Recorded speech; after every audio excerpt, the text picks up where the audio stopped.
Hey, what's up everybody? It's your girl Tanya, and today I have another shameless book haul. Okay, I said earlier today I suffer from too many books, not enough shelves. So at some point I'm gonna have to start purging, maybe donating to my local library because the books are just exploding all over the place. Anyway, I got 14 new books, courtesy of Book Outlet. For those of you that don't know, Book Outlet, you can get books at like a discounted rate, okay? And I go there first, and whatever I can, the thing is, they're cheap, they're discounted, but they don't have everything. So I go to Book Outlet first, and then whatever I can't find on Book Outlet, I get on Amazon and buy it used. So here we go. All right, my first books are by, I can't hold them all, it's too many. So my first books are by Jennifer McMahon. So I actually just started this one. The Drowning, can you see it? The Drowning Kind, the glare. There we go. The Drowning Kind by Jennifer McMahon. Okay. This story takes place in New Hampshire or Vermont. Damn, I can't remember. New Hampshire or Vermont, New England, okay? And two sisters, Lexi and Jax, right? Excuse me. So Jax is kind of, they're adults, that she kind of distanced herself from her sister Lexi. Lexi has like bipolar disorder. So she goes through that mania where like, the book starts out where Jax is, minding her business, and Lexi is like blowing up her phone, blowing up her phone, blowing up her phone. That's the mania part of bipolar disorder. Like they go through these mood swings, and then they go through these spells where they keep going, and it's like ADHD on high drive. Like, so her sister's blowing up her phone, Jax is not in the mood, okay? And then the next day, she gets the news that her sister has died. Not only has her sister died, but her sister drowned in the family pool. Now, that's peculiar because Lexi is an expert swimmer. So it's very odd for an expert swimmer to drown. So when Jax goes back to Lexi's home, their family home, she noticed, to clean up, when a person passes, you go and you clean up all their clothes and everything. She notices that her sister was doing research on their family history and the history of the land that the home and the pool she was found in. This pool it's made of natural springs, so it's not a chlorine pool, it's like a pool of natural spring water. And there's rumors that the springs are haunted. So that too fuels her suspicion. So she basically picks up the research that her sister was in the middle of when she mysteriously died. That's all I know. I did start this, I'm only on page 90. So far, so good. To me, this feels like, it's like she's dropping creepy little breadcrumbs. To me, this kind of starts like a slow burn. I haven't gotten to like the meat and potatoes, but so far, so good. I do like the writing. All right. So the next book by this author is, this one. Okay, my bad. Jennifer McMahon, The Invited. Now, this is a story about a husband and wife. I don't know the details, but like a husband and wife, they decide for a simpler life, and they leave suburbia and go to live in like a rural part of the country. I want to say New Hampshire or Vermont, like around the same part of the country.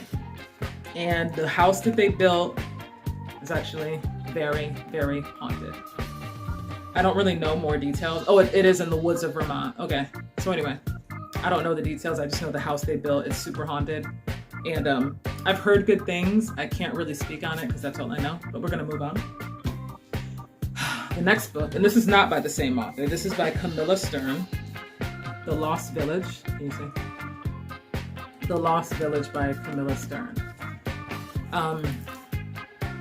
So basically, we're following, the main character is Alice Lindstedt, and she's been obsessed with the vanishing residents of an old mining town dubbed the Lost Village. Since she was a little girl in 1959, her grandmother's entire family disappeared in the mysterious tragedy. And ever since the unanswered questions surrounding the only two people who were left, a woman stoned to death in the town center and an abandoned newborn, have plagued her. So what I gather from this is this woman decides that all these years later, she wants to do a documentary on the story of what happened when all these people just disappeared.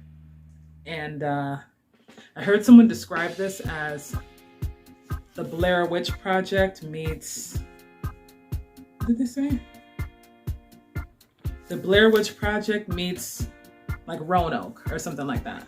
So the Blair Witch Project, as you know, they were out in the woods, you know, mystical, weird, magical stuff going on.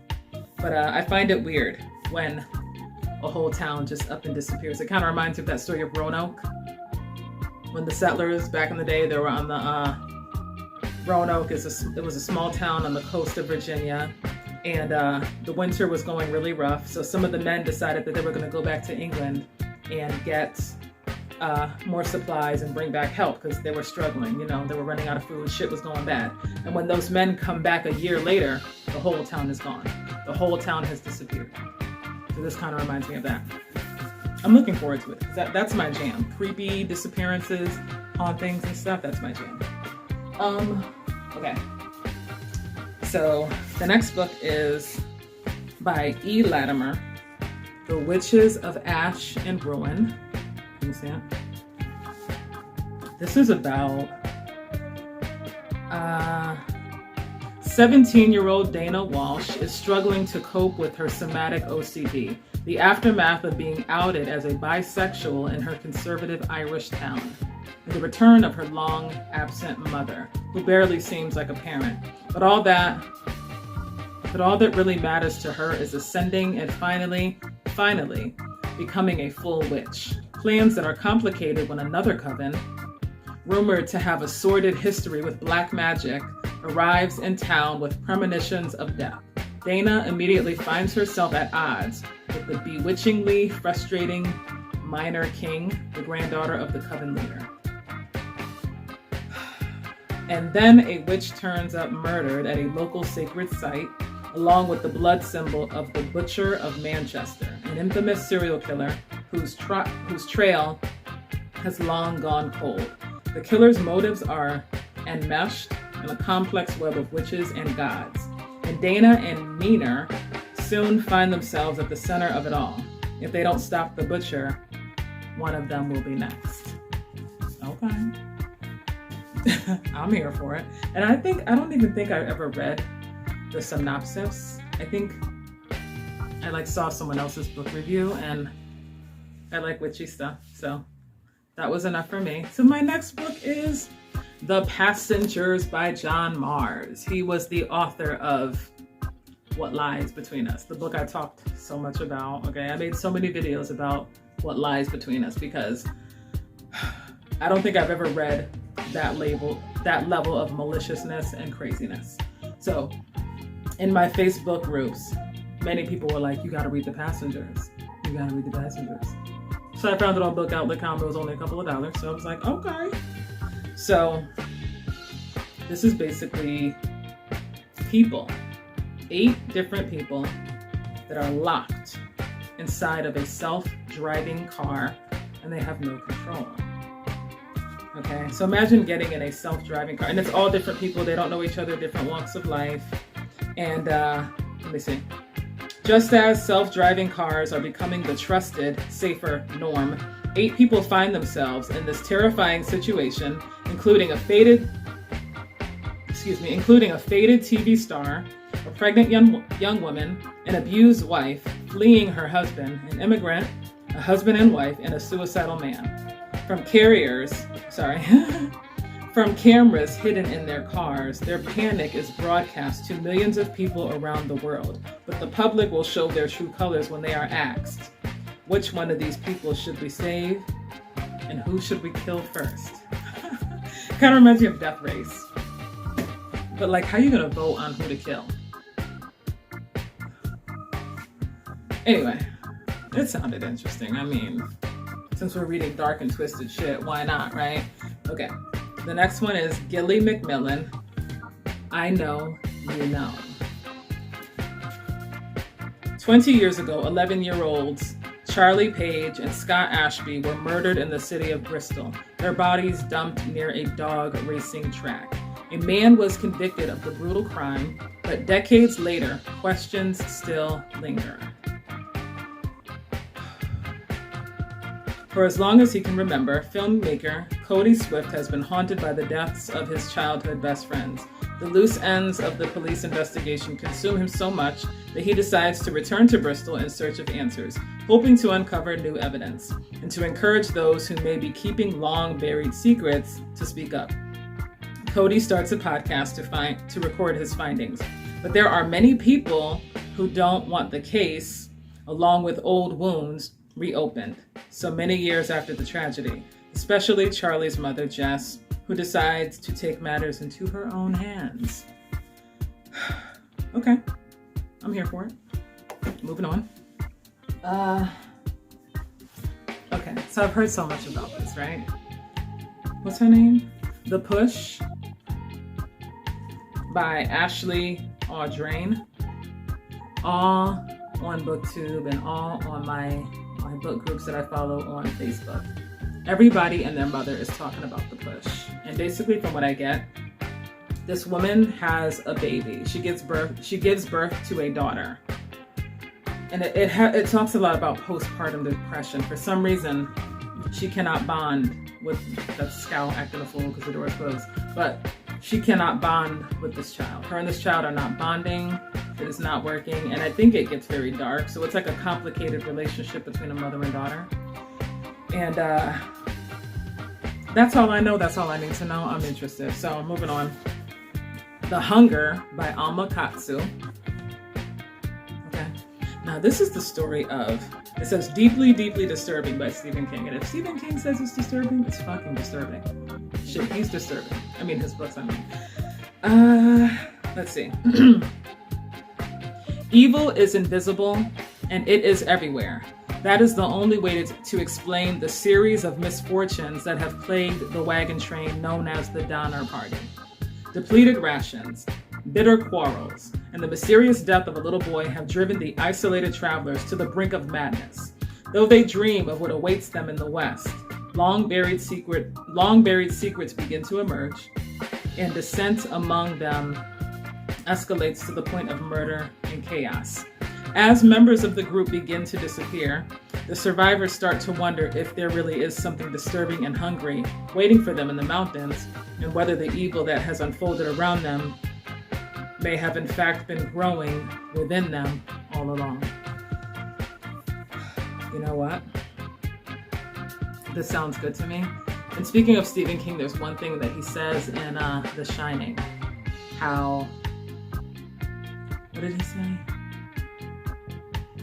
There are certain situations and places that make monsters out of men and make them do bad things. That kind of reminds me of that. Yeah. He says in The Shining, this place makes monsters out of men and makes them do bad things. So, okay. The Girl in the Mirror. The Girl in the Mirror. This kind of reminds me of, these are twin sisters. It kind of sounds like sibling rivalry that goes too far. Here's what Iris knows about her identical twin sister Summer. Everything that belongs to Summer is perfect, from her magnificent yacht to her gorgeous husband. Summer's life will always be better than Iris's. Nobody, absolutely nobody, can tell the twins apart, even with 100 million at stake. Against a backdrop of sparkling tropical islands, ocean storms, and outrageous wealth, The Girl in the Mirror explores the terrible consequences of greed, deadly lies, and out-of-control jealousy. Yep, sign me up. And then, this is one of my favorite authors. I think she is so underrated. Tananarive Due. This is The In-Between by Tananarive Due. This is about a man who, he had a near-death experience when he was a young man. And 30 years later, he is on the verge of a mental breakdown.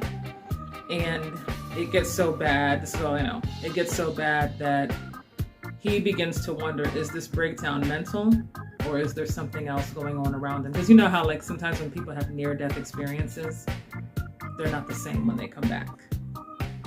That's all I gotta say. Tanana Redo, y'all. She's the writer of the Living Blood series. It's a 4-book series, and I can't count today. The 4-book series, the Living Blood series.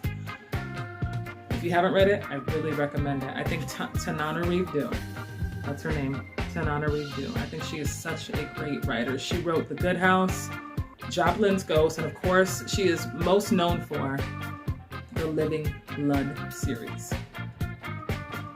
It's like, her writing is like, kind of like horror meets sci-fi, okay? It's good.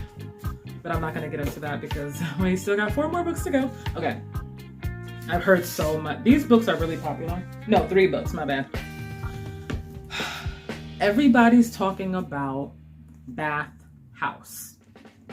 What's his name? P.J. Vernon. I think this is my first book reading a book about where the protagonist is a gay male. Like I've read a lot of books with like female,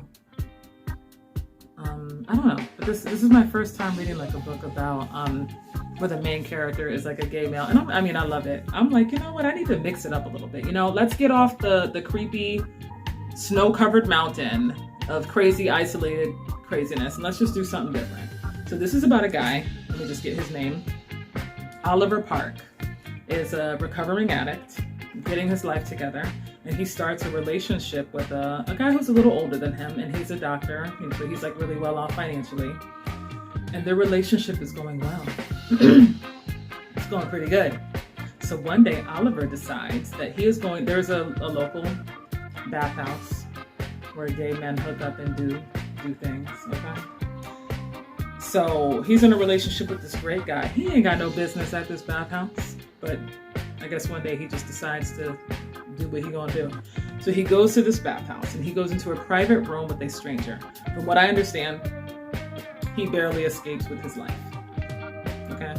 And then after that, he goes down like this dark, basically things start to spiral. I don't know the details, well obviously because I didn't read the book, but that's all I know. Sounds good as hell to me. Because of course you know how like it is when like you try to creep and do some shit on the side. So like when you did something on the side, you can't really ask your partner for help because you can't really tell them what's happening to you without incriminating yourself. So you're kind of in this precarious situation. Anyway. Yes, Daddy by, who this? Jonathan Parks Ramage. This is another story where the main character is a gay male, and he too is in a he meets a guy. He's a young guy, and he meets an older man who's like pretty wealthy. And I don't think they're in a relationship. I think they meet and they start seeing each other, but they're not like serious. And this older wealthy gentleman decides that he's going to invite him to his house in the Hamptons, like for a vacation, right? And then he gets to the house and he notices that this older, wealthy gay man has a house staff of all young, good-looking gay men, and they're all sporting fresh bruises. So it's kind of like, what the fuck did I get into? Is this some weird shit going on here? That's all I know. That's all I need to know. Sign me up. Okay, and the last book. Oh yeah, okay. I've wanted to get my hands on this for a while. When No One Is Watching by Alyssa Cole. Okay. Okay. How do I describe this? This is about the main character. Her name is Sydney. She's originally from Brooklyn, born and raised. And it looks like, I guess she went away for a while. I don't know the details, obviously. But she decides that she's going to go back home. When she goes back home, her neighborhood is changing. You know how it is, gentrification, out goes the bodega, in comes Trader Joe's, Starbucks, Whole Foods and shit. But she also notices that her neighbors are disappearing under mysterious circumstances. So this is like gentrification with a dark twist. That's all I know. Anyway, that's book 14. And yes, that is my shameless book haul. Because Lord knows, do I need another book? But I'm not going to stop buying them. So anyway, that concludes the book haul video. Thank you for watching. I wish you all good reading. And if you have any great books that you want to recommend that were not on this list, please share. I'm open for it. So anyway, thank you for watching. I wish you good reading. Bye.